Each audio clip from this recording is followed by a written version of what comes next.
Welcome back to Boys and Ghouls Film Review, folks. I'm your host, Sarah Stephenson, and this is my co-host, Mike Stephenson. Hi, guys. And tonight we will be reviewing the Scream film franchise. Yeah, there's about 5 movies in the franchise.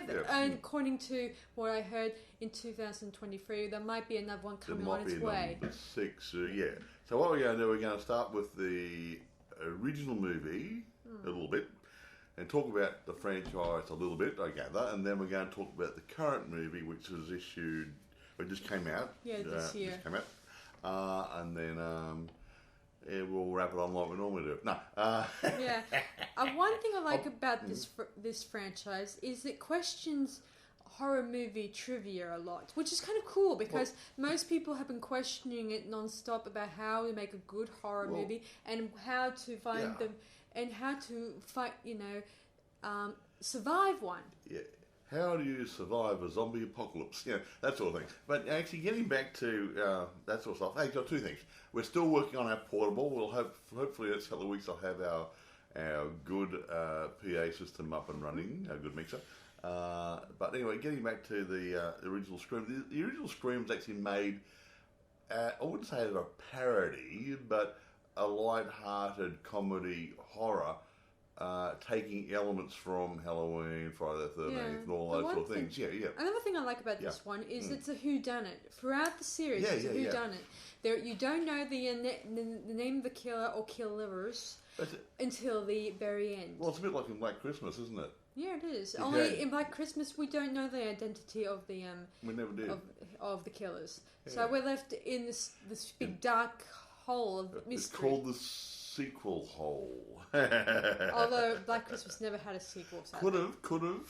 It could have, but it produces different direction, well, maybe different ideas. Enough money for them, so it it doesn't matter. But the point is, when you got an unknown killer and the killer escapes, or it's got an open-ended ending, and you said, okay, what's going to happen next? Fade to black, here are the credits going, what? Ooh, are we going to have a sequel? The first one came out in 1996. Second one that came out a year later, which was done in 1997. And then and the one Scream 3, which is not a too bad one, was done in 2000. And Scream 4, which was a few years later. Yeah, about 10 years later, was done in 2011. And actually, that didn't go really, really good. It was it was almost getting to the stage where they wouldn't do a sequel or do it. The franchise was ending. I thought the 2022 one, I think it redeemed the franchise a little bit. I mean, the fourth one, it was a bit of a letdown in some parts, but I enjoyed it because, well, it was new and the twist ending was pretty extreme in a good way. By the way, when we rate this, are we going to just rate the franchise as a whole or the individual movies? I think we can rate it as a whole. As a whole, okay. Anyway, in 2015, they also released a TV series which doesn't have the original cast from the movies, so that's true. It's good to keep the same cast if you're going to do sequels. Yeah, they made 3 seasons out of it. I don't know if they're going to make another one. I don't think. I'm not sure. It's been 2 years so far. Anyway, can we actually get into it? Because we've got a long way to go and not too much time to get there. Yeah, so we're going to review the first one, the one that started it all, and the original down one. to 2022 one. So put the kettle on. No. You get a beer out of the fridge. Yeah. As you all know, this was done by Wes Craven. May he rest in peace, wherever you are. Can I do my bit? Yes. Okay. Now, the original movie was produced by Kathy Conrad and Carrie Woods, but directed by you-know-who, Wes Craven. We all know who Wes is. I won't go into it too much. I miss him. I really do. Now, written by Kevin Williamson. Okay? Mm-hmm. I don't know what else he's done, but he's done a few little things here and there, but I don't know who he is very much, but he was broke almost when he tried to market this one to the production companies. Really? Yeah, and I think the original name of it was called Scary Movie. Now, when you start thinking about Scary Movie, wasn't there another franchise called Scary Movie? Yeah, the first ever one came out was more of a comedy, bit of a relief version of this. And I was going to say that you had Scary Movie, had the ghost face guy in it, and all the other people. So yeah, you start thinking. Okay. Yeah, and that began its own separate franchise. Yeah, funny that, hey. Now, budget $15 million.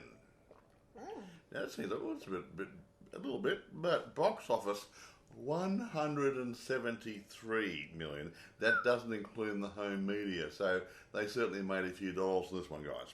Now, Sweet. I'm going to quickly get into some of the cast, not everybody, but the main ones. Okay, David Arquette plays Dewey Riley. He's a deputy policeman, something or other. Yeah.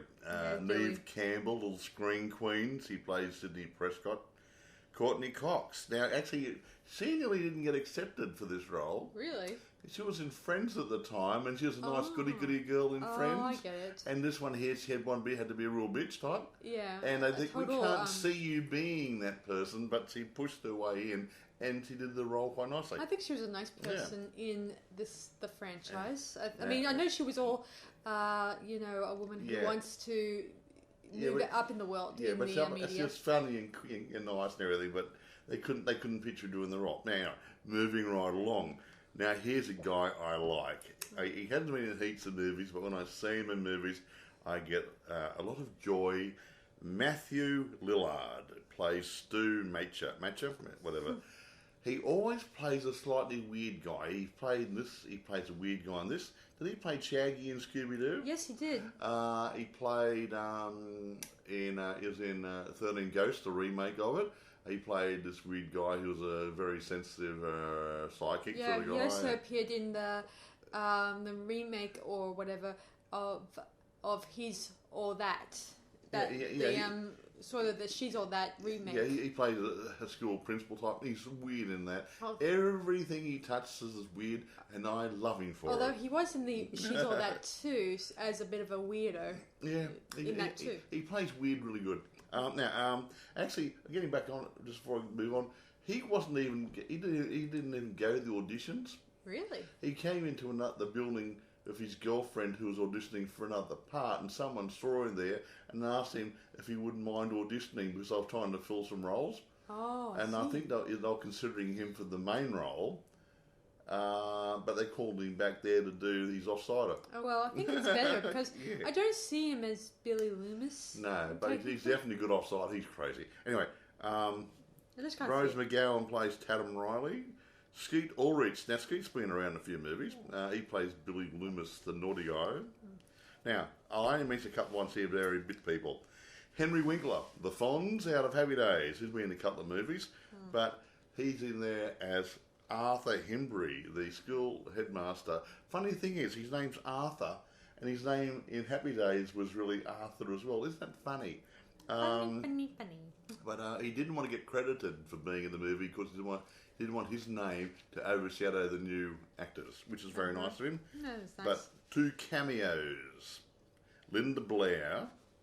Oh, yes. I remember she was in a brief cameo as a reporter. It only lasted, say, a few seconds. We're going to say what movie she was in? Yes, she was in Exorcist. The Exorcist movies, yeah.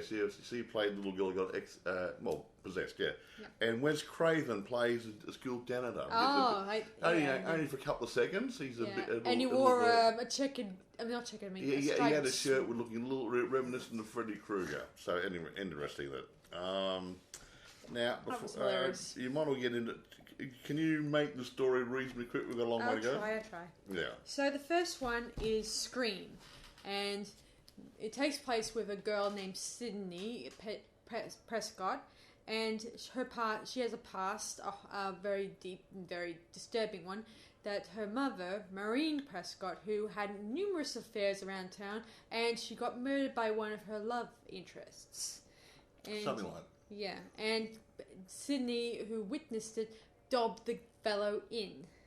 And 1 year later, some killers a killer is running around loose, killing innocent it's teens. 12 months later or something, isn't it? Yeah, 1 year yeah. or year later. And so, one girl who was played by Drew Barrymore gets stalked, killed, and her boyfriend gets killed too. And her parents witnessed her hanging from a tree. Now, I will say one thing there. You said Okay. her mother's was screwing around, pardon the language, and she was killed by one of her lovers, and her daughter Yes. saw her killer. Leave the She saw the guy who she identified as the killer, but he wasn't the killer. So an innocent man's in jail. Because we find that later in the movie, the truth. Yeah. Sydney finds out about this, and her dad's away, which makes it even more scarier, because when your parents are away, you're on your own. So she doesn't know any other siblings, so she suggests to a friend, maybe I should spend the weekend with you guys for the next couple of nights, and go to school in the meantime, all that stuff. Exactly, things like that. Yeah. So, and of course all the students are interrogated by the principal and the deputies and sheriff, whatever. And stuff. And they're asking most of the boys and girls if they knew this girl, obviously. And most of the boys have been asked, have you ever gone hunting?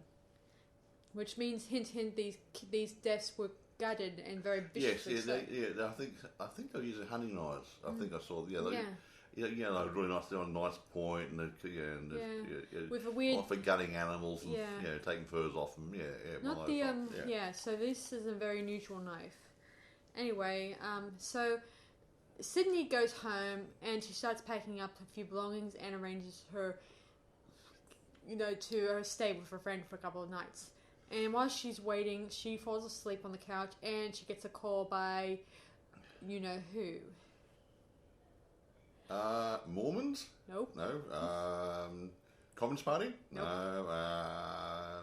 Newton-Metrics? No. No. Nope. Ghostface. As Not it turns out. Ghostface. And he tells her that he knows about the murders and how he's going to plan on murdering her next. So he tries to trick her, and she thinks it's Randy, a weird trivia nut. A movie trivia film nut type. You know the types. Yeah, the ones who would just go on your ear telling you what the rules to survive a horror movie, whatever. Yeah. It's like hosting a murder mystery. Anyway, eventually she gets stalked and nearly entrapped by this guy, and she nearly phones it. Well, no, she doesn't phone in the police. She uses her computer to dial in for the police, and then when the police cars were driving up, probably by some local neighbor, I think, maybe, I'm not sure, but then her boyfriend Billy, who comes to the window, appears in the window, and this is not the first time he's did this. It's not unusual. He lights a window. He does it twice in this movie. It's really funny. No security screens on any of these windows. Yeah, and he something drops out of his pocket, which is a mobile phone. And then she thinks, and then she rushes out of the room. Then she meets with Dewey, who discovers the mask, and then they take Billy down to the police station. And it's really funny, They get Billy, and he's like, "Oh, I didn't do it. I was there, blah blah." Yeah, and we'll find it later. Don't get that far ahead of the audience. So anyway, they're at the police station. They're interrogating him, telling him, "Why do you have a phone?" And he says, "Everyone has a mobile phone. It's not illegal. It's not law against having a mobile phone." And even his dad said, "Why don't you try the phone company? I'm sure there's records of who's rang whom on there." They do have a phone record of what phone calls have actually gone through. Yeah, the police officers suspect it's Sidney Prescott's dad who might be doing the murders. Supposedly. Because the call's been made from his telephone. And they can't find Daddy. He's supposed to be away driving somewhere, but they can't find him anywhere. He's on a business trip somewhere, and they don't know. They even phoned up the hotel they're staying at that he hasn't checked in. Hint, hint. They don't know where he is. Ooh. Is he stalking the kiddies? Ooh. But why? I mean, I forgot. As the story unfolds. But so anyway, moving on. Yes. So later on, as Billy's staying the night at the police station, yada yada, Sydney gets another call from her friend's house. As it turns out, it's dear old Ghostface again, telling him, "You just got the wrong guy inside the jail." Type of attitude. Yeah. Of course. Well, that's good. It's good having a partner in crime, isn't it? Yeah. Mm-hmm. And she also meets Gail Weathers at the police station, and she kind of hits her because Gail is writing a book about her mother's murder and how the guy that's in jail as we speak, not Billy Loomis, I'm referring to the guy who's, what's his name? Cotton Weary. He's the accused person. The accused guy from 12 months ago. Yeah. She found the evidence. She heard his statement, and she says that Sydney is wrong. That he wasn't the one who killed her. It was a third party involved, or second party involved. Well, no, it's a third party. He was there as a lover, and somebody else killed the lady. Yeah. When he was leaving. Yeah, he said something about him being intoxicated, and which means he could have been drunk or drugged. He was drunk, yeah. And he could have passed out, and when he was passed out, she saw him leaving the premises. Yeah. He couldn't have left the premises if he was passed out on the floor, okay? So anyway, he would have been passed out or something, and someone took his jacket and impersonated him and walked off his property. Well, that's a possibility too, yes. Yeah. Anyway, Sydney continues to think, nah, Gail is wrong, but she finds out eventually the truth eventually. Gail was right. Aha. Now the principal announces to the kids, guess what? There will be no further classes because there's been a lot of kids running around. And who says a nasty principal? He's a nice guy. Yeah, see, a lot of kids are running around playing stupid gadget by dressing up as Ghostface. Yeah, it's trying to scare people and stuff. And it's not helping Sydney's trauma.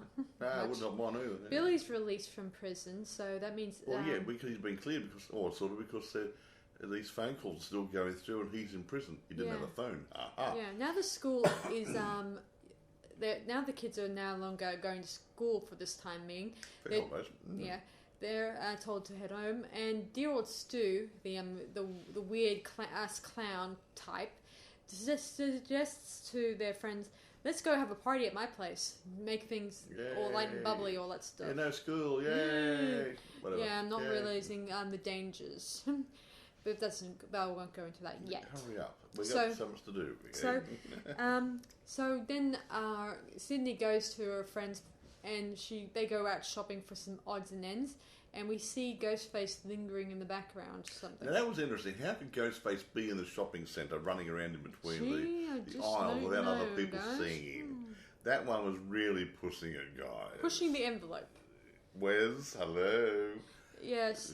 Anyway, here Dewey confronts his sheriff, the sheriff guy, and he tells him that all the calls that are coming to Sydney and to Drew Barrymore's house were probably came from Sydney's father's phone. But not necessarily Sydney's father. Huh? Yeah. So they're starting to suspect that dear old Daddy Dearest may be the one responsible. Yeah, he's cracked after 12 months because of his wife being killed and stuff. That she was falling around. I don't even know if he did. He supposedly she was a bit of an alcoholic or drinker and screw her around when the husband wasn't there. That's what came out in the backstories. Yeah, it's so. And it doesn't really help. Moving right along. So, party full swing. Everyone's having a good time. Yay! All that stuff. And they hear the principal has been knocked off. Well, before we get to that, another girl gets killed, and that's Stu's girlfriend, who goes to the basement to pick up some beers, and she confronts the Ghostface, and she thinks it probably might be Stu or Randy. Dressed up. and she just says, "Oh, you want to play psycho? Can I be the innocent victim?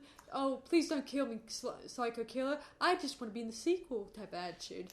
Well, anyway. Then again, he eventually slashes her, and she tries to escape through the doggy door. Had a doggy door in the roller door on the garage. Yeah, but she was stuck. Her boobs Big got tits. in the way. No. And so the slasher killer pulls the door up, and she gets a neck broken or something rather. Neck broken and whatever spine. Yep. Anyway, all the groovy stuff.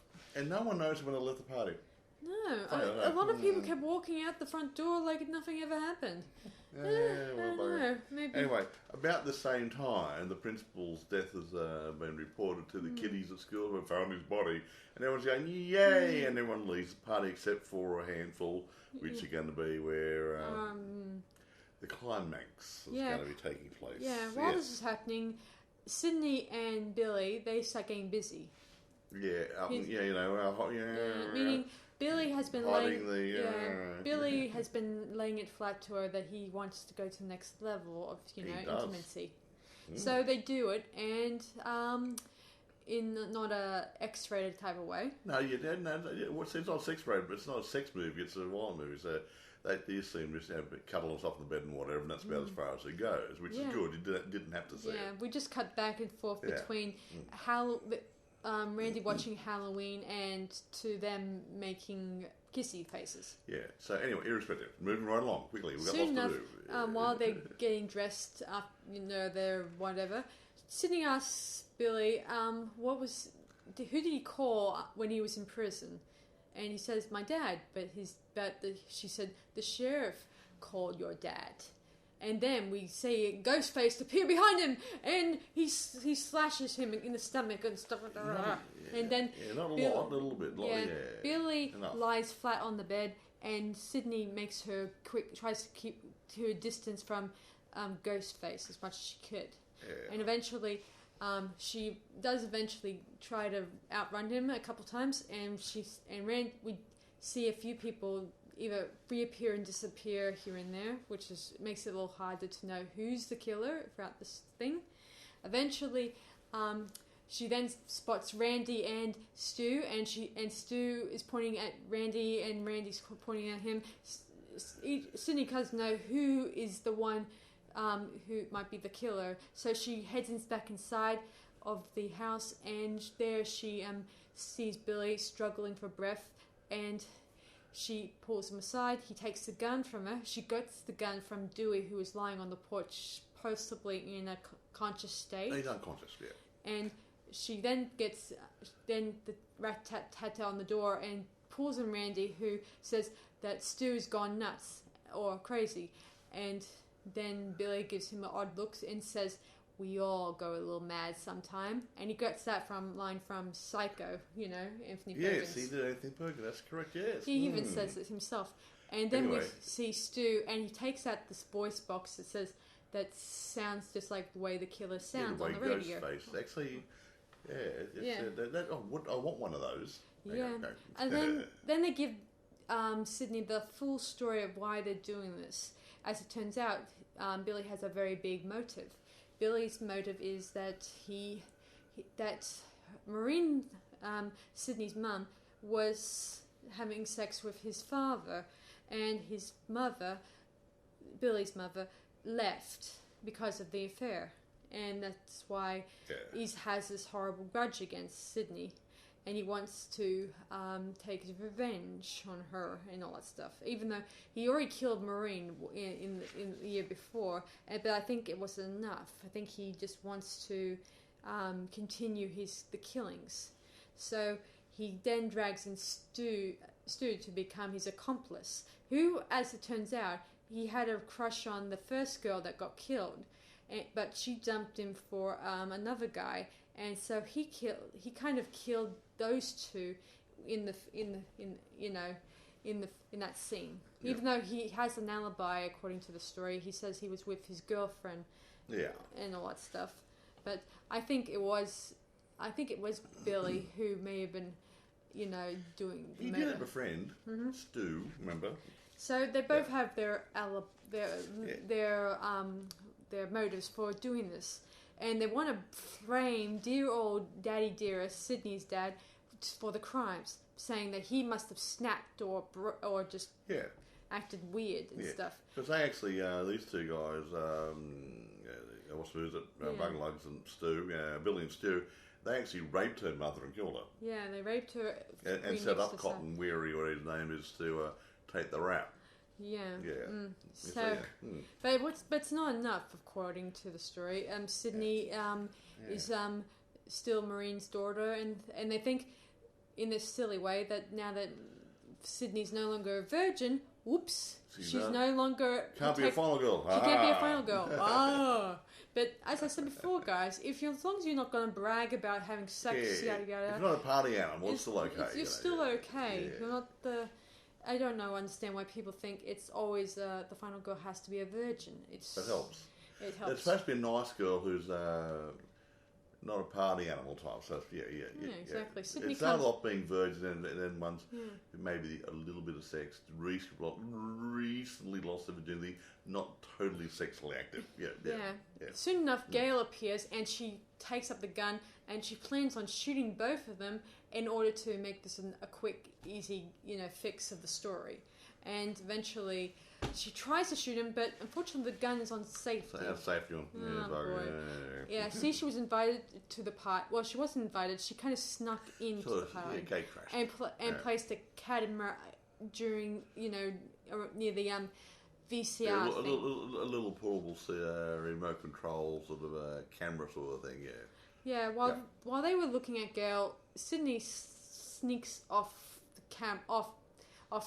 screen, and these guys, they try to find her, and of course she does the same thing to them, phone up and say, guess what, I've just phoned the police, and you guys I've just told them all what you told me. Hint, hint, you're going to jail. Of course, they're angry, and they want to take her down eventually. Of course, she's hiding in the closet, and she uses an umbrella and starts stabbing Billy in the chest, because he previously, Stu and Billy, they were stabbing themselves to make it look like they were killed. They were got attacked as well. Hey, it's funny, that umbrella bed, that had a retractable tip on it. Oh, cool. So it wouldn't hurt him. I didn't know that. So anyway, of course, Sydney struggles with Stu and Billy, and eventually she gets the upper hand on both of them. And she also finds that Randy survived his gunshot wound. He was shot in the shoulder as I recall, on the right-hand side. Yep. As I recall. And he'll never play the piano again. Eventually, Gail shoots Billy, and eventually he goes down, and then Sydney takes up the gun, and this is where Randy says, careful, this is the moment where the killer wakes up for one last time, for one last scare. And of course, Billy does wake up for a few seconds, and then Sydney puts a bullet between his eyes. The end. And of course, next morning we see Dewey, who survived he was also there at the time. He survived a few wounds of his own, and he's gone off into an ambulance. And we watch Gail, who's got a new crew members, because her first cameraman was killed, but she's got a new bunch of crew members who are going to record her statement. The end. Yep. And we get a brief flash of a new ghost face appearing on the screen. Flash really about half a second or something. Half a second. Now I can't spend too much time on my bit, so let me go through it really quickly. Really quick. Okay. Right. Okay. The guy who wrote the story, Kevin Williamson, was influenced by news stories writing about a series of grisly murders by the Gainesville Ripper. Ooh. So there's some guy who was killing people in some place, and that inspired him. Wow. To get How long ago was thing? It doesn't say. That's a catalyst. Right. And then when he's writing it, his appreciation of previous horror films became evident in the script, which was inspired by references such as Halloween, When a Stranger Calls, Friday the 13th, Prom Night, and Nightmare on Elm Street. So he had a good theme, and he had good influences from that movie. Well, when you go to, guys, Black Christmas, if you guys remembered, the scenes where the phone call stuff. Yeah. Then there was a bit of a scramble of different things. Yeah. And unlike in this one where it does explain what the guy wants. Obviously, he's not there to scream obscenities. He's here for a purpose. Isn't that right, Mike? Yeah. Yes. Anyway, so I haven't got much time here. Yeah, I just I'm going to move to talk the other one a minute. I'll just give you guys the other notes about the other movies very quickly, not as briefly and as long as this after one. I say a bit. Okay. Go on. Casting, like I said before, we had a few things like Drew Barrymore was supposed to do the lead role, but due to contractual obligations, she took a lesser role. Got killed off in the beginning, but she wanted to be part of it. So there's a few other people who are supposedly looking at different roles. Brooke Shields, Janine Garofalo, Courtney Cox obviously came into it. Lots of other good groovy people were hanging around or wanted to be part of the action. Some were, obviously in the movie as we speak, and they made it quite fun to watch. The major filming took place over about 21 nights. Well, most was nights. 21 nights. The finale anyway. I can't say too much. I looked around for locations. Looked in North Carolina, didn't like because the place they're looking at were going to cost too much to bring up to the state they wanted them. So they filmed in California. I see. The 2022 movie was filmed in North Carolina. So go figure it. Yeah. I won't go on special effects and stuff. We'll touch briefly on critics. Yeah. They liked it. There you go. This applies to the whole franchise. Plenty to buy or rent on Amazon and plenty available to buy on eBay. So I won't mention those again. Yeah. So now you can touch a little bit on the other ones and then we talk a bit more on the 2022. So Scream 2. That takes place where Sydney is at college, and this is where a new series of kills take place, and they connect back to the first movie again. And we do see Dewey and Gail back as their current characters, obviously. And Dave reprise their roles. Yeah, David Nicotero and his. See, Dewey stays a policeman or sheriff's deputy, whatever, through the whole thing. He's always there, but in the end of this last movie, he's sort of retired. He's sick of being stabbed and hurt and being in hospital. And of course there was some new information that's poured out about how the kills become more creative and more interesting, and how the body count is always a little higher than the first movie, which is interesting. Again, it's not one of my 100% my favourites, but it's pretty. If you guys think it's pretty good, what's the basic theme behind it? You at school. What happened basically? Basically, it connects back to Maureen and the fact about her, previous affairs, and it connects to Billy Loomis, obviously. Billy Loomis again. Who are the new killers? As it turns out, it's Billy's mum and a fellow student who was contacting her through video. Those online chat room things. So Billy's mum and a student are the killers. Yeah. The antagonist in this one. Okay, right. Yeah. How about number 3? You're going to move third number 3? Movie. This one takes place in Hollywood, or Hollywood as I put it. and in this one, it does connect back to Sydney again, and her mum, and to Billy, and to everything else that's been happening. And in this one, we go eventually. The first people who get killed is Cotton Weary, who was released in the first movie. Because the they second realised movie, he wasn't the guilty, and he wants to be famous, which he did in the end of the second movie. Well, and he died, did he? He wanted he survived in the second movie, and he became a famous talk show host, whatever. A guest or something. Yeah. And this movie takes place where they're trying to make a movie based off the previous Sydney stories where the murders, and it's called Stab Free. And of course, in the second movie, it's mentioned that there was a Stab 1 movie. So this would and so it took which took place. They're referencing about another movie. So, but obviously, using different characters and all that stuff for the stab stuff. Many Easter eggs in those? Plenty, guys, plenty. I'm amazed that they didn't use those characters. Next. Anyway, in this one, Sydney is living in a reclusive.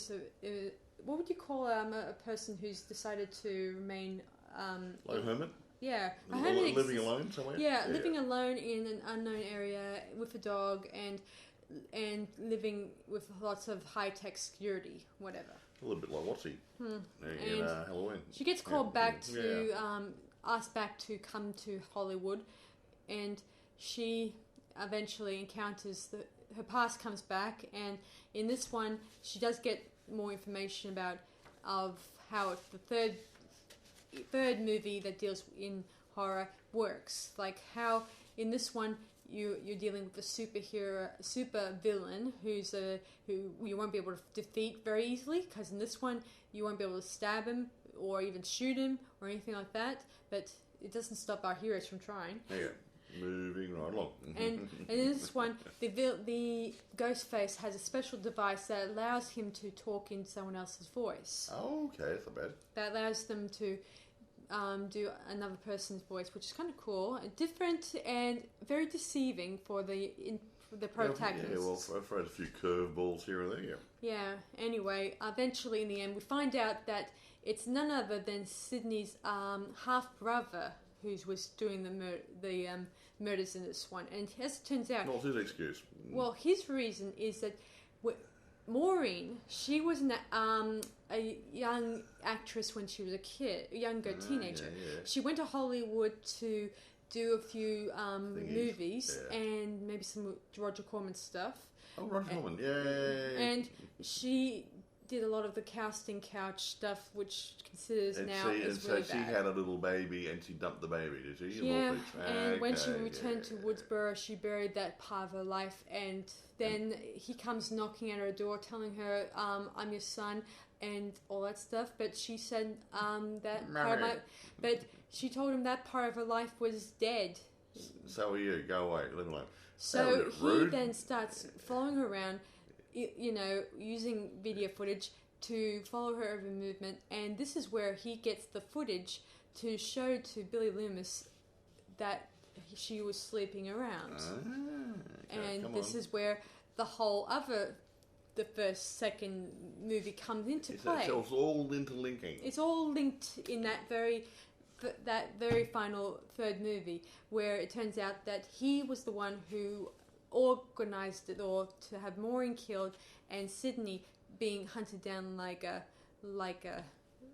whatever. Hurry up, we're running out of time. Eventually, our heroes kill him, and Sydney gets a new boyfriend, a detective. Something King, whatever his name is. Whatever. He was good looking. Yeah. Yeah, because in the past she lost two boyfriends, one in college and the other one who became an insane maniac. That helps. And moving right along.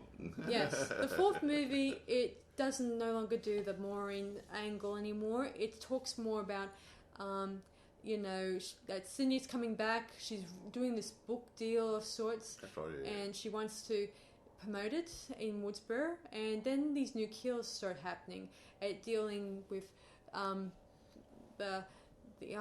anyway, it's pretty interesting. And the killer in that is none other than her cousin, who turns out to be named Jenny, who wants to be the next final girl. Yeah, wants to be famous. Yeah, and she and her accomplice have been filming themselves doing the kills so they can put it on YouTube to make themselves popular. That reminds me of what's who's it? Those two girls, Tragedy Girls. Yeah, and Spree a little bit here.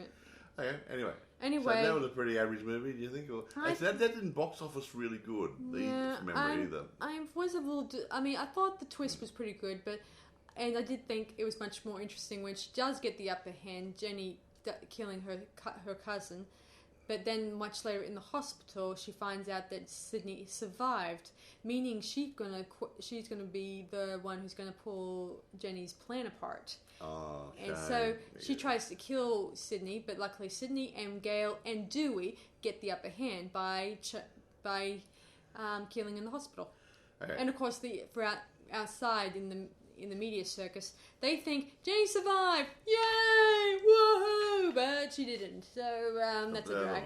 So we get to the final movie in my list. The one that just came out. Yes, in this one it goes. This one takes back to the past again, which I would have loved it if they could have done this one. Can I do my intro bit now? Yes. Okay. Yeah, which I think they should have done this one in the first place for the fourth movie. Okay. This is another slasher film. Surprise, surprise. Produced by William Sherrick, James Vanderbilt, and Paul Neenstein. I think that's the right pronunciation. Directed by Matt Bettinelli-Olphin and Tyler Gillette. Why 2 directors?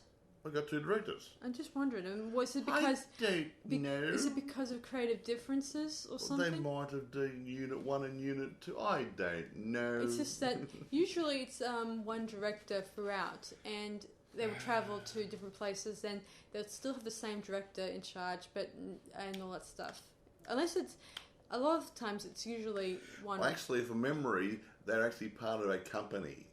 And actually the company was actually the director. Yeah. And they're the 2 guys from that company, I think. Yeah, just so you guys know, this is done by a different filmmaking company. Wes had passed away a couple of years ago, so he couldn't actually come and... They couldn't get him out of his box and bring him back, no. Yeah, that's a shame.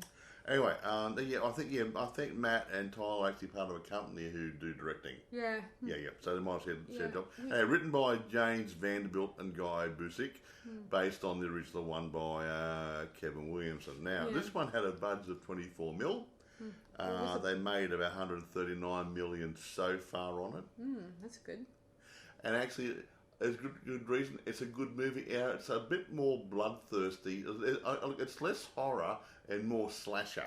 Yeah, I think that the kills or the kills the killer does is more bloodier, more vicious, and that sort of stuff. So now, which makes me surprised in this movie that how some of these people survive this many flesh wounds. Oh, yeah, damn, blunt knives. Now, I'll just touch briefly on the casting, and then we get into a quick Reader's Digest version of the story, will we? Yes. Okay. Neve Campbell reprises her role as Sidney Prescott. Courtney Cox comes back as Gail Weathers, and David Arquette as Dewey Riley, who's sort of retired policeman who was dragged back in unofficially to help them out in tracking down the killer. Now, Jenny Ortega plays Tara Carpenter, who's the first victim. Now, I thought I recognised the face. She was in The Babysitter 2 we reviewed a few months ago. 2 years ago. 2 years ago now? Doesn't time pass when you're having fun? Well, it is extraordinary, Mike, considering that I do think that she played an awesome role. She was cute in that and a really interesting role. And spoiler alert, guys, if you haven't seen the movie yet, she survived, seeing as that she's the first victim in this movie, and usually the first victim in Scream movies, they're the first one to die. But you almost ended up in hospital. So she was in the hospital and was able to give a full living statement to the police. There we go. Now, Skeet Ulrich, he reprised his role as Billy Loomis in Spirit. Yeah, I have a problem with that. Not really a problem, but a small issue with the CGI they're doing with that. I know it's not a big issue, but it seems like a big issue because his facial structure is quite different. I know he's not supposed to age because this. But he's dead. Because he's dead, and he's supposed to look like the character he would have been when he was in the grave, when he was doing the killing spree. Now Roger L. Jackson does the voice of Ghostface. It's not really computer generated or a digital device. It's actually a real guy, and I think he's the same voice in the first movie. Blimey, cool. And here's something about him: he wasn't allowed to meet the rest of the cast. Ooh. But the point is, if they put a face to the voice, it takes away from being sinister. I get it. So they kept him away from everybody. Because they were talking on telephone and stuff, but they couldn't meet him face to face. I see.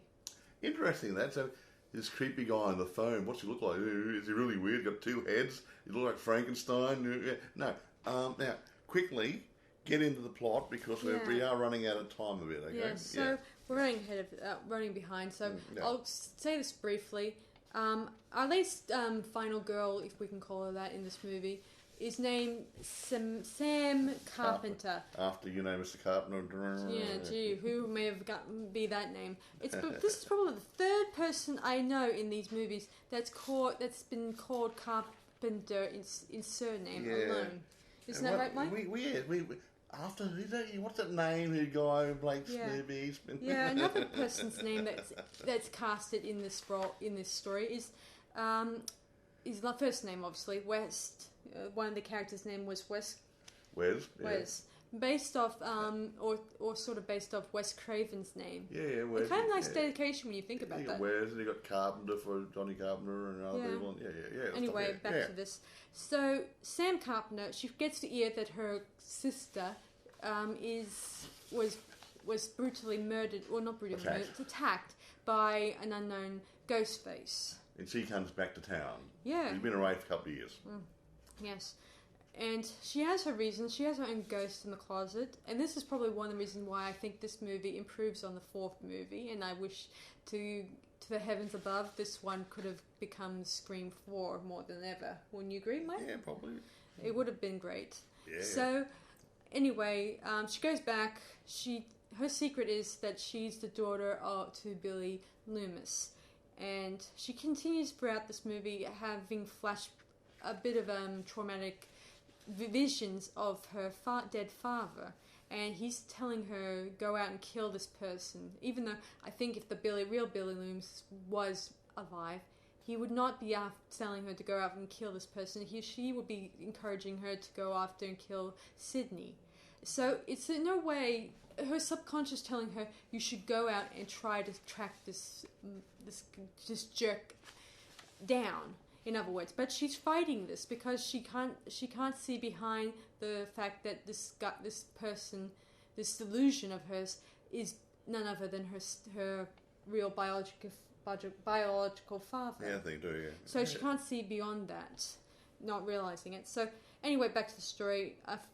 A few of the other characters get killed here and there, and we bring back Dewey, Sydney, and Gale. At first, Dewey he appears in the film, and he's an out of work. He retired from a police force or sheriff's office because he's sick of being stabbed and everything. He was stabbed say I don't know how many times, a few times. Yeah, he's over it. Yeah. And he's tired of this.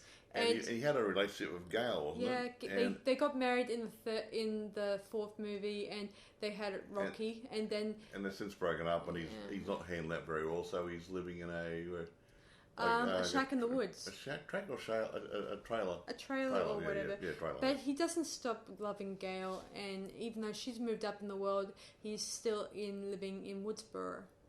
Yeah. That's the name of the town, I should mention. A fictitious town name, I believe, yeah. Yeah, so he's living that life, and he decides to come out of retirement to help Sam and her sister and their friends. Tara's friends, because that's... he then explains how to survive this thing. One, you trust the boyfriend. He says that, how many years have you known this guy? I've known 6 months. 6 months. That's not enough. And the next rule is it usually takes about, say, a group of people that are connected together. Yep. And let me see, I don't know what the next one is. Whatever, it doesn't matter. It doesn't matter. Moving right along. Anyway. He gave some hints. Yeah, he comes along on board. We get a few kills, a few ones that are connected. And eventually, Sam is starting to realize that she needs to run away. So she eventually does tell her sister the truth, that she's related to Billy Loomis, and she fears that she's going to go down that dark, creepy path. And she wanted to distance herself from her little sister in case she went Troppo and killed her. Yeah. Also, in this movie, I should mention that even though it's not important, my favourite movie critiquer, James A. Janice, makes an appearance as a bit of a brief cameo. Guess what he's doing? He's on a TV program or a film review. Well, he's on an iPhone on YouTube, YouTube, yeah. talking about the stab movies, even though they don't exist in this world. Yeah, it was cute though. It was cute, and it's great to see him and Chelsea, his new wife, appearing in this as a cameo. I'm really happy for him and all that stuff. I just think he's so popular, even though Mike here doesn't think so. No, look, I didn't say that. I just don't like the way he serves up his one. He's got a good following, don't get me wrong, and he does talk about good groovy things, but he gets stuck on kill counts and that, and how many minutes into the movie the first person died, and how many people died during the movie, and that sort of stuff. I'd rather actually talk about the movie. Now, I do it differently. Well, he does talk about the storyline and why the behaviour of the characters would do this. Even though I do think there's more to it than that when I think about it. Anyway, he does a good job. He got a good following. Yeah. And if I had a hat, I'd take my hat off to him. Okay? Same here, guys. I would do the same thing. I really like him, and I like he was in Search in Darkness, the documentary. That's right. He made an appearance in that, and he's made a very big following for himself. Come on, talk about the movie. The people want to go to bed. Guys. Okay, so the story goes on that Dewey tries to face down the killer, tries to shoot him in the head, but he gets distracted by his phone, and then he gets killed. And it's rather messy kill. And this is where we do get to hear Ghostface talk. He has a special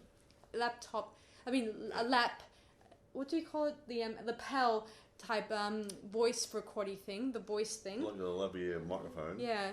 And that makes him speak like in the ghost. Oh yeah, It's got a little recorder thing you speak through and it manipulates your voice. Yeah. So he's starting to sound like it. So the killer is starting to talk like himself in this movie, which is cool. Anyway, so Sam and Tara, they want to leave town, but Sydney approaches Sam and tells her this is not the way to go. You're going to get stalked by this thing until it's gone. So, but Sam doesn't listen, and she's bent on leaving. But then she finds out her sister forgot her inhaler. Yeah, she's an asthmatic, has a Ventolin spray or thing, whatever. Yeah. So she suggests that she should go to her friend. What's her name? Amber. Yeah, Amber's house. You've got a spare one there somewhere. Yeah. And interesting thought is that she's having a party. Hooray! Surprise! And they're doing this party as a bit of dedication to West for passing away. And just an interesting trivia fact I found that the toast scene for that was actually recorded from a previous toast of when Wes Craven passed away. Okay, right. Okay. A kind of nice thing. I mean, to be honest, when you think about it. That's lovely. And we're moving right along. So anyway, some of the people start getting killed off. There was a scene in the basement in the garage again where we see the girls getting beer, but eventually, luckily enough, actually, there's one thing in this movie I've noticed. What? They did it differently. All the jump scares. When there's supposed to be a jump scare and you're expecting a jump scare, they didn't do the jump scare to make you, it's going to happen here. No, it didn't. Okay, that's going to happen here. No, it didn't. Happen later on. So they kept throwing those little red herrings at you all the time. Yeah, that's what I like about this one. They're trying their absolute hardest to make it look suspenseful. Like Wesley's mother got killed in the house. You're expecting Wes to be open the door and there's Ghostface. He wasn't there. He'd do something else. Turn around. He's not there. Every 5 seconds you're going, he's going to be there. He's going to be there. He's already killed the mother. And you're waiting and nothing happened until later on. And he's having a shower. He's at the front door. Yeah. And he just walks up and stabs him in the throat. Yeah. And he could have grabbed for his what do they call it? What do they call the spray stuff? Oh, he had mace or something. Yeah, mace. Or a taser or something. I don't know what he had there. He had taser, sorry. Taser, probably taser. Yeah. He couldn't reach it.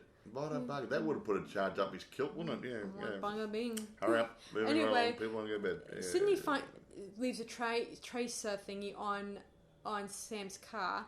And then she sees that they stopped at Amber's house. And this is where Sydney realised, oh my gosh, they're at Stu's old house. Yeah, Stu's old, because Stu's old house, obviously got sold off to somebody else. Yeah, after the family probably even sold it. Oh yeah, another trivia fact, guys.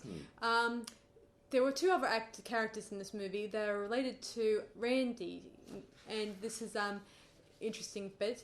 One of his a niece is a bit of a movie nut too, meaning she's addicted to this stuff. Someone told me I was a dickhead. I'm addicted. Yeah. Yeah, there was even a what they call it doesn't matter. There was even a portrait of Randy in their house, which I think will look more like an art, It wasn't a very good portrait. It wasn't a really good one. I think it was a bit rushed, but anyway, it looked very good. Yeah. Anyway, it doesn't matter. So it's in the movie. Yeah. Anyway, so moving on. Sydney phones Sam and tells her the big news. You're in the place where the deaths took place. The big... Get your buns out of there. Yeah, but of course everyone is in different places. Tara's in another room. Her boyfriend is in another. Everyone else is, rushing around different places. Didn't they get them people out of the house as well? Yeah, they did, which is a big no-no, guys.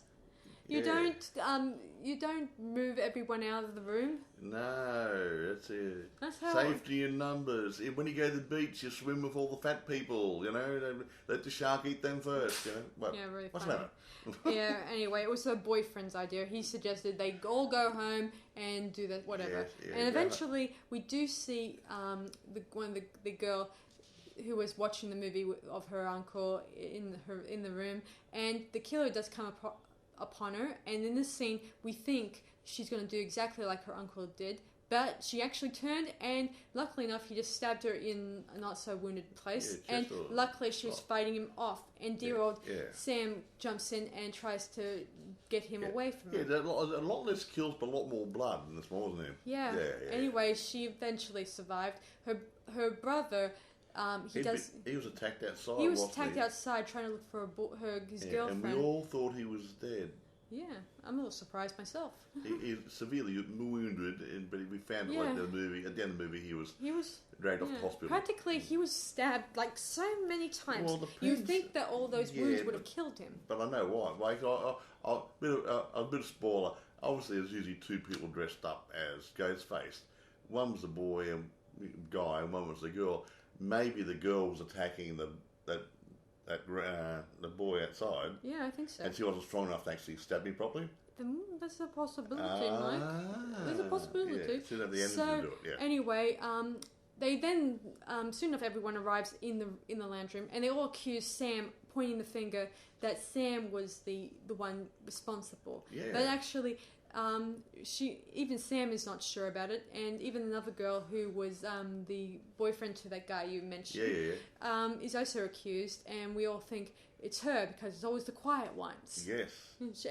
But what happens? Really quickly unfold. We're running out of time. Amber pulls out a gun and says, I was the killer. Yeah, she then shoots at the other girl, and the rest of the party starts splitting up and really hiding. Quickly. And of course, Sam and her boyfriend, they hide in the garage, and he confronts her, telling her that it's your sister who was stabbed to be the other accomplice to this murder thing. But she's not sure about this, because she loves her sister, and not to mention, she was nearly stabbed to death. Yeah, her arm is damaged. Yeah, her leg is broken. Stuff. Yeah, she was really almost dead. Yeah. See, Billy and Stu in the first movie, they stabbed each other, but not severely.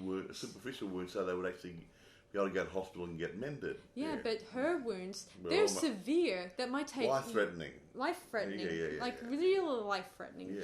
So moving right quickly. Anyway, she tells him to hide in the garage, and she heads back upstairs. She sees her sister in the closet. She starts looking at her sister and trying to think, should I untie her or should I leave her to be...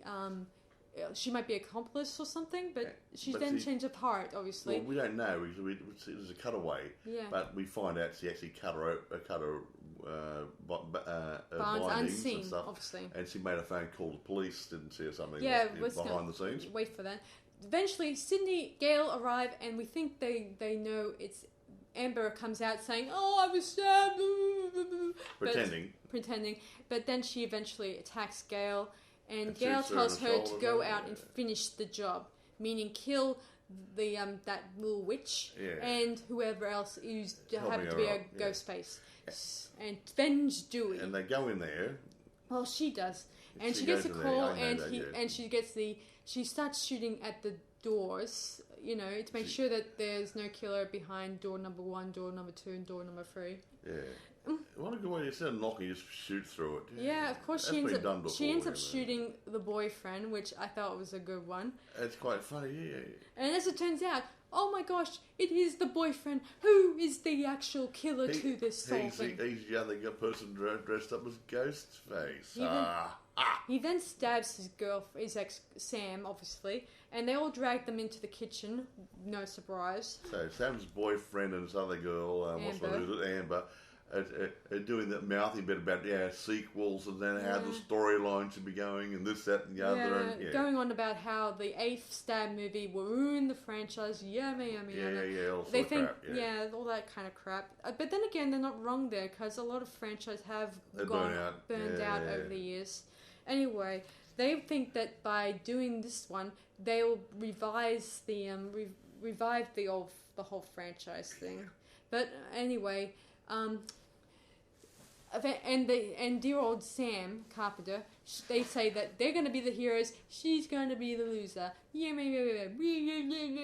Well, they're so deluded when I think about those two characters. Isn't that right, Mike?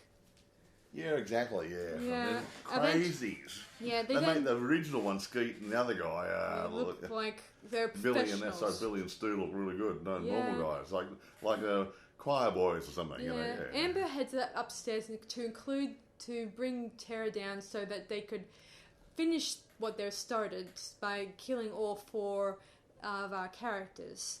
But they forgot one other character, when I think about it. No, the 2 twins. They're still alive. Yes. They could, and not to mention, she was a witness to the shooting of one of the girls. Exactly right. So she could test the if they did one. Yeah. Anyway, back to the story. Moving right along. Yeah. Of course, Amber doesn't find Tara in the closet.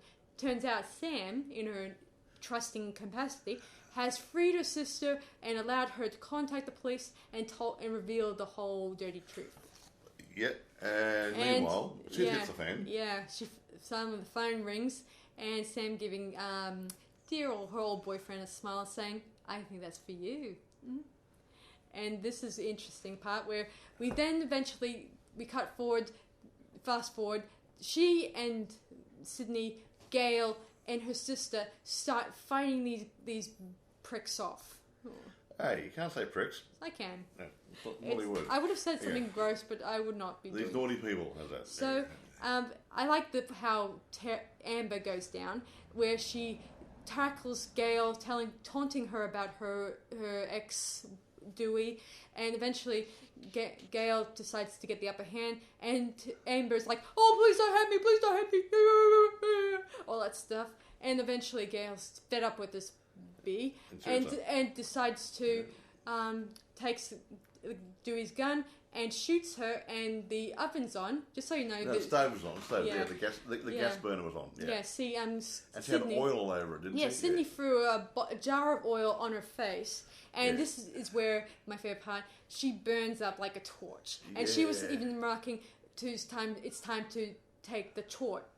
Take on the torch. Pass on the torch. Pass on the torch. Well, now she is a human.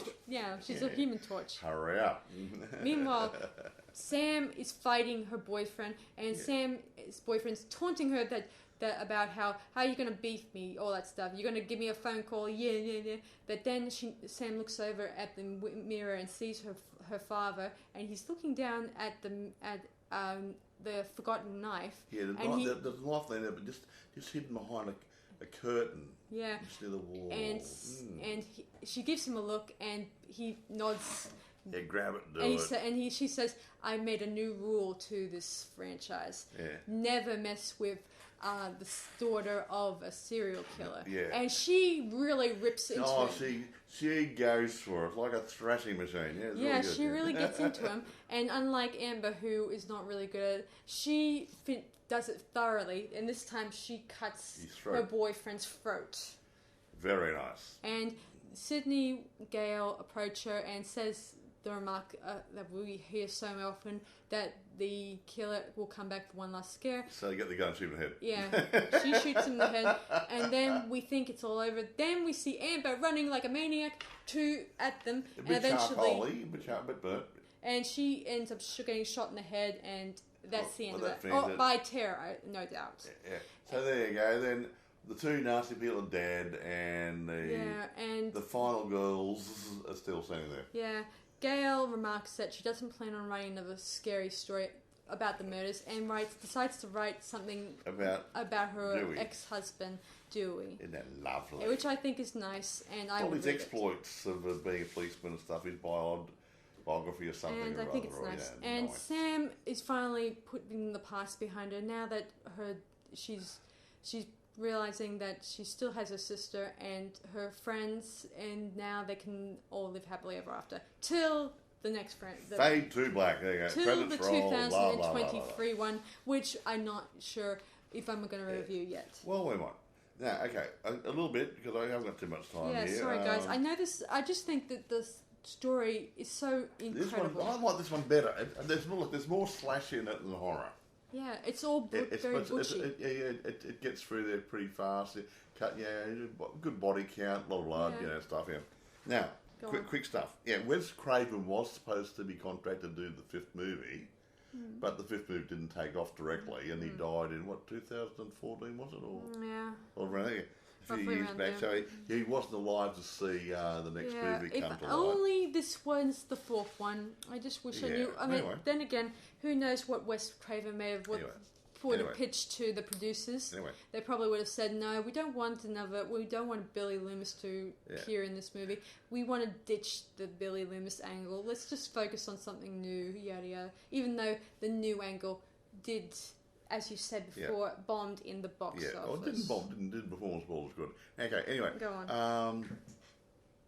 After that one, sometime later on, a couple of years later, I think about 2015-ish, 16, the Weinstein Company closed down due to financial problems and other odds and ends maybe. Yeah. There were some sexual misconduct allegations as well, possibly.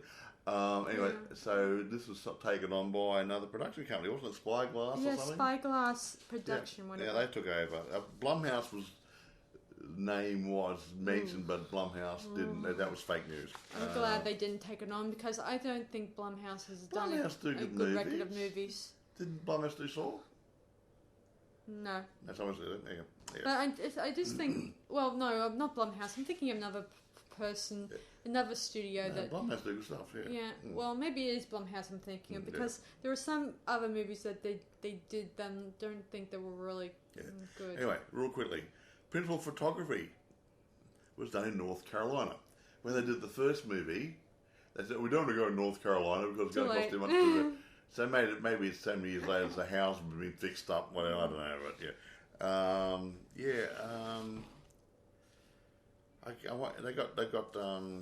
they got into it, yeah. What were the reviews on the 2021? I was going into it now, so I'm just flicking through. Reviews were basically positive. Oh, good. I'm not going to read through, I'm running out of time. However, he passed away in 2015 from cancer. Yeah. A couple of quickies. Rotten Tomatoes gave it 76%, saying it's pretty good. Metacritic gave it 60 out of 100. Cinema Score gave the film an average of B+ on an A+ to F scale. Post-Track gave it 79% positive. So this rolls on. Everyone likes it. That's a relief. Or most, but I'll say 9% liked it. But you can't please every critic. Yeah. Now, what's the big difference to me is, like I said before, there was probably a bit more suspense in the first movie.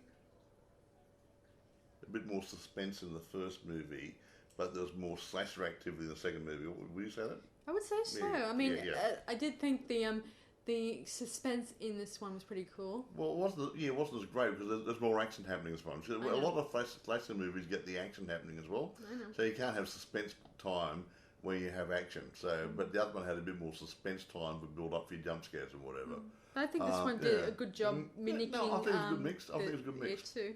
and they were referring back to the first movies and all the other stuff, and this had happened, and this happened, and that should happen, and that should be done that way, and right, like saying how to host a murder, pretty much, and it was really funny. It was good. Yeah, the one thing I like about the Scream, unlike other horror movie related, as I said before, is it's like a sort of it's sort of like a documentary book, about how to make your own horror movie. How to kill somebody. Like, no, I mean about giving you a bit of a sort of an insight look into how to create a good horror movie. Like, like who do you kill off first? Who and how soon? And how to build up the suspense, and who should be the target, and who should be the most likely the killer. It's like we were talking about Alfred Hitchcock earlier about when he made Psycho. They'll talk about killing off the leading lady, and halfway through the movie he says, "No, we won't kill off halfway through the movie. We'll do it after the first 20 minutes." It's a matter of timing in the story to make it interesting. Yeah, didn't see that coming. Lost the leading lady already. Whoa, yeah. They also talk in this one about what's it called? They call the requel. A requel. It's not a sequel, it's a requel. And it's not a reboot either. It's not a reboot, it's sort of like... I really don't know what a requel is. I don't even know if it's even mentioned in the media at the moment, but it whether good. It exists or not. It sounds good. It sounds pretty much what we've been covering or we've heard about in the last few years. To me, it's like a reboot, but anyway. Like in the past, we've been getting prequels to the extent. Like it's different. It's like I said before about the new Star Wars series films. They feel like they represent a requel because they represent the original story a little bit. We're running out of time here. I'm sorry, guys. It's getting overtime. I'm sorry, guys. I mean, Scream is a very detailed thing, and I think it's pretty interesting. It's not a bad franchise. I mean, the first movie's great. The last movie's great.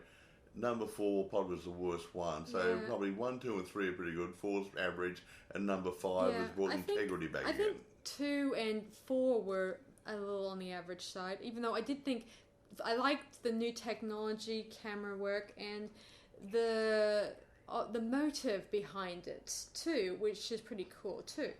So I do like that. So anyway, but I'm really impressed with the 2022 version. It's a good watch, guys. It's a good watch, and I recommend that you definitely check it out. And it's already available, I believe, on Amazon and eBay, so it should be in other places as well. Yeah. So, look, it's a good watch. Actually, what I would suggest you do, if you can get your hands on the original one, because a lot of references go back to the original movie, I would watch the 1996 one first, and then follow that with the 2022 version, and say, right, because some people out there may not have actually seen the original Scream movie. Exactly. Yeah. So I think it would be good watching both of them. So, guys, be sure to check it out, and we have to rate it now. Sorry. I'm gonna be really good here because I like this movie. Everything comes together. And remember, a lot of these slasher movie stuff are based on comedy horror, and they throw a little bit of comedy to soften a little bit. Yeah, and they've done the comedy. They didn't go overboard. They softened a little bit with a couple of quick one-liners, a little bit of looks, a little bit of slagging off each other. The one thing I like about this movie, everything works. I was going to say a 9.5, possibly maybe a 10. I'll give this one a 10. I'm going to give this 11 out of 10. Yeah.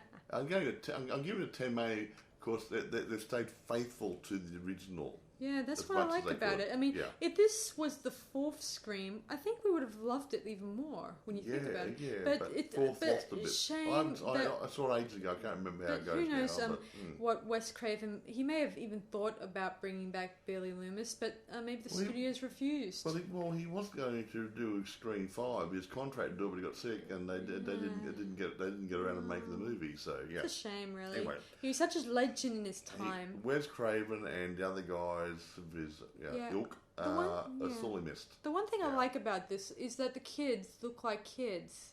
Unlike that's another point in the 1996 one, which they all look like 20-something-year-old adults, Well, even though yeah. it's supposed to look like 16-year-olds. And that's a problem. And honestly, when you're trying to cast a movie, you want people who can act.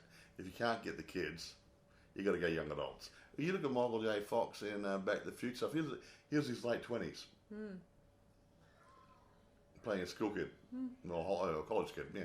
So yeah, it does happen, yeah. Yeah, anyway, so we have to go. Sorry, guys. I mean, I just like it when I do visualize my head. What would Sydney look like in 16 years of age? I mean, for realsy.